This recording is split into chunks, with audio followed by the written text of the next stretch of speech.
tlesta rinnovar fl-uffiċini tal-Kunsill Lokali ta' Birkirkara bilan li jingħata servizz aħjar lil Karkariżi. Fil-ftuħ ta' dawn l-uffiċini ntqal kif Birkirkara hija lokalità importanti fiċ-ċentru ta' Malta li b'popolazzjoni ta' madwar 34,000 persuna għandha realtajiet uniċi.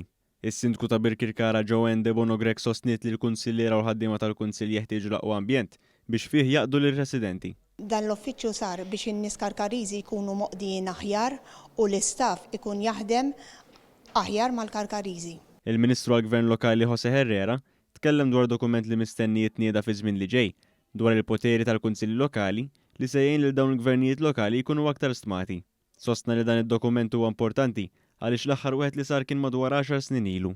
L-iskop tiegħu huwa li indikajna numru ta' pilastri illi nħossu illi l-Kunsilli Lokali għandhom jimmilitaw fihom, bħal pereżempju l-aspett tal-ambjent, l-aspett tal-kultura, l-aspett tas-soċjal, numru ta' pilastri illi aħna nemmnu illi l-Kunsilli għandhom ikunu iktar involuti. Naturalment aħna rridu nibbekkjaw dawn il-pilastri mbagħad anke meta aħna niġu pereżempju biex noħorġu l-iskemi ta' finanzjament. Dan id-dokument mistenni saħħaħ il-vuċi tal-Kunsilli Lokali biex anke jipparteċipaw aktar fi proġetti kapitali fil-lokalitajiet tagħhom.